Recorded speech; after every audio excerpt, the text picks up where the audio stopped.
Welcome to SR nursing lecture. आपने अभी तक हमारे चैनल को सब्सक्राइब नहीं किया है तो जल्दी से जल्दी इसको सब्सक्राइब करें और ज़्यादा से ज़्यादा इस वीडियो को लाइक करें, कमेंट करें और शेयर करें।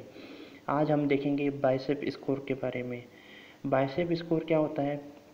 जिस तरह आपने अपगार स्कोर पढ़ा है, ग्लासगो-कोमा स्केल पढ़ी है, उसी तरह बाइसेप स्कोर जो है ये भी एक स्कोर होता है जो कि हम किसके लिए यूज करते हैं? इसका यूज हम करते हैं लेबर की रेडीनेस के लिए। मदर जो है लेबर के लिए कितनी रेडी है, मदर का जो सर्विक्स है वो कितना रेडी है लेबर के लिए, उसका पता जो है हम बाइसेप स्कोर से पता लगाते हैं। और बाइसेप स्कोर को हम इसका दूसरा नाम जो होता है वो होता है सर्वाइकल स्कोर। बाइसेप स्कोर को हम क्या बोलते हैं? सर्वाइकल स्कोर भी बोलते हैं, क्योंकि सर्विक्स की एफिशिएंसी हमें इस स्कोर से पता चलती है। और बाइसेप स्कोर कैलकुलेट करने के लिए हमें 5 कंपोनेंट की ज़रूरत होती है। वो 5 कंपोनेंट कौन कौन से होते हैं उसको हम एक ट्रिक से भी याद रख सकते हैं। वो ट्रिक होती है ये वाली, PCS एग्ज़ाम इन दिल्ली। इस ट्रिक से हम इसको याद रख सकते हैं। P से क्या होता है? इसमें position of the cervix. C से होती है सर्विक्स कंसिस्टेंसी। S से होता है station of the fitter head. D से होता है डायलेशन ऑफ द सर्विक्स और E से होता है इफेसमेंट। तो वन बाय वन हम अब क्या करेंगे, इन कंपोनेंट्स को डिस्कस करेंगे, जिसकी हेल्प से हम बाइसेप स्कोर कैलकुलेट करते हैं। अब ये कंपोनेंट क्या क्या होते हैं? सबसे पहला कंपोनेंट आता है सर्वाइकल पोजीशन। सर्वाइकल पोजीशन क्या होती है? सर्वाइकल पोजीशन जो होती है ये होती है हर मेंस्ट्रुअल पीरियड के बाद में सर्वाइकल पोजीशन जो होती है वो चेंज होती है। यानी जो सर्विक्स की पोजीशन होती है वो एंटीरियर होती है, पोस्टीरियर से एंटीरियर की तरफ चेंज होती है। और एंटीरियर पोजीशन जो होती है यही पोजीशन सबसे मोस्ट फेवरेबल पोजीशन होती है लेबर के लिए। सेकंड आता है इसमें हमारा सर्वाइकल कंसिस्टेंसी। सर्वाइकल कंसिस्टेंसी होती है कि सर्विक्स जो है वो कितना हार्ड है या कितना सॉफ्ट है। ये इस चीज़ का पता हमें सर्विक्स की कंसिस्टेंसी से पता चलता है। और नॉर्मल लेबर के लिए सर्विक्स का सॉफ्ट होना जो है वो ज़रूरी होता है। प्राइमरी ग्रेविडा वुमेन जो होती है उसमें क्या होता है, उसका सर्विक्स जो है वो थोड़ा सा टफ और हार्ड होता है, रेजिस्टेंट होता है, स्ट्रेच नहीं हो पाता है।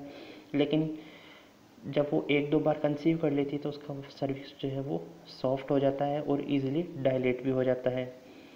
थर्ड, अभी तक हमने बात की पोजीशन और कंसिस्टेंसी। थर्ड आता है हमारा इफेसमेंट। इफेसमेंट क्या होता है? इफेसमेंट होता है कि सर्विक्स कितना थिन है। इफेसमेंट वो प्रोसेस होती है जिसके द्वारा जो मसल फाइबर्स होते हैं सर्विक्स के वो ऊपर की तरफ खींचे जाते हैं और लोअर यूटराइन सेगमेंट के जो मसल फाइबर होते हैं उनके साथ वो मर्ज हो जाते हैं। किस तरह से होते हैं? सपोज ये हमारा सर्विक्स है और ये यूट्रस है सब कुछ, तो इसमें इफेसमेंट में क्या होता है, ये यूट्रस के मसल फाइबर है और ये सर्विक्स के मसल फाइबर है। सर्विक्स की लेंथ जो होती है वो कम होती जाती है, ये लेंथ डिक्रीज़ होती है। ये लेंथ डिक्रीज़ होती है तो ये मसल फाइबर जो है ये कोइंसाइड हो जाते हैं यहाँ पर, और सर्विक्स की लेंथ कम होते होते ये मसल फाइबर्स मर्ज हो जाते हैं एक दूसरे में और इसी को हम इफेसमेंट बोलते हैं। और सर्विक्स की लेंथ नॉर्मली कितनी होती है? 3 सेंटीमीटर ये लेंथ होती है, जो कि लेबर के वक्त ये कितनी हो जाती है? 1 सेंटीमीटर से भी लेस देन ये देखने को मिलती है हमें। ये होती है सर्विक्स की लेंथ। प्राइमरी ग्रेविडा में क्या होता है? फुल इफेसमेंट होता है और सर्वाइकल डायलेशन होता है। पहले इफेसमेंट होता है और फिर डायलेशन होता है। कैसे? यानी सपोज कोई प्राइमरी ग्रेविडा मदर है तो उसमें क्या होगा, पहले इफेसमेंट होगा, यानी ये वाली लेंथ जो है ये पहले डिक्रीज़ होगी, उसके बाद ये वाली जो विड्थ है ये इंक्रीज़ होगी। इस तरह से होता है प्राइमरी ग्रेविडा में। लेकिन जो मल्टी ग्रेविडा मदर होती है, मल्टी ग्रेविडा में ये दोनों प्रोसेस जो है ये एक साथ होती है। इफेसमेंट में आप ये जैसा डायग्राम देखो, इसमें क्या हो रहा है, सर्विक्स जो है इसको इफेस्ड हो रहा है पहले डायग्राम में, सेकंड डायग्राम में 50% इफेस्ड हुआ है लेकिन डायलेट नहीं हुआ है, यानी सर्विक्स की लेंथ जो है वो कम हो रही है। और थर्ड और फोर्थ डायग्राम में तो ये पूरी तरह इफेस्ट हो गया, यानी लेंथ बहुत बिल्कुल कम हो गई है इसमें तो सर्विक्स की। लेकिन डायलेशन जो है वो पहले और दूसरे वाले में नहीं है, और तीसरे और चौथे वाले डायग्राम में वो सर्विक्स जो है डायलेट हो चुका है, और फोर्थ में 10 सेंटीमीटर तक डायलेट हो चुका है। डायलेशन जो है वो क्या होता है, ये होता है कि जो सर्विक्स है वो कितना, उसका होल जो है वो कितना ओपन हो रहा है। जैसे सर्विक्स है ये, इसकी ये लेंथ जो है ये डायलेशन कहलाती है, और ये मैक्सिमम 10 सेंटीमीटर तक सर्विक्स जो है वो डायलेट हो जाता है at the time of labour. कितना हो जाता है, 10 सेंटीमीटर। और इसकी डायलेशन की रेट जो होती है वो प्राइमरी ग्रेविडा और मल्टी ग्रेविडा दोनों में अलग अलग होती है। प्राइमरी ग्रेविडा में 3 सेंटीमीटर तक तो 0.5 सेंटीमीटर पर आवर से ये डायलेट होता है, जबकि 3 सेंटीमीटर से ज़्यादा जब डायलेट हो जाता है तो उसकी रेट जो है वो बढ़ जाती है 1.5 centimetre per hour. Multi gravida में क्या होता है, 3 सेंटीमीटर तक तो 1 सेंटीमीटर पर आवर से इसकी डायलेशन रेट होती है, और 3 सेंटीमीटर से ज़्यादा जब डायलेट हो जाता है तो इसकी रेट होती है 1.5 सेंटीमीटर पर आवर। तो ये सर्विक्स की होती है डायलेशन रेट। उसके अलावा सर्विक्स को डायलेट होने में टाइम कितना लगता है, प्राइमरी ग्रेविडा मदर जो होती है उसमें कितना टाइम लगता है, 14 to 16 आवर्स जो है सर्विक्स को डायलेट होने में लगते हैं। मल्टी ग्रेविडा मदर में कितने लगते हैं, 6 to 8 आवर्स टाइम लगता है, और इसी से ये रेट कैलकुलेट की गई है।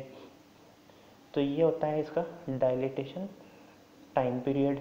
और इफेसमेंट और डायलेटेशन जो है वो मल्टी ग्रेविडा में एक साथ होते हैं, जबकि प्राइमरी ग्रेविडा में क्या होते हैं, इफेसमेंट और डायलेटेशन, इफेसमेंट पहले होता है और डायलेटेशन बाद में होता है।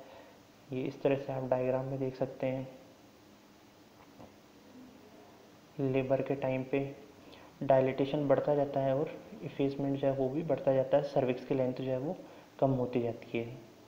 नेक्स्ट हमारा 5th पॉइंट आता है फीटल स्टेशन। फीटल स्टेशन क्या होता है, जो पेल्विस होता है, फीमेल पेल्विस, उस फीमेल पेल्विस में क्या होता है कि 2 स्टेल स्पाइन जो है वो प्रेजेंट होते हैं इस तरह से, और इन स्टेल स्पाइन के अंदर क्या होता है,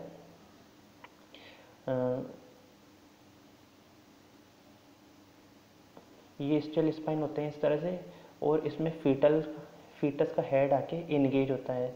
तो स्टेल स्पाइन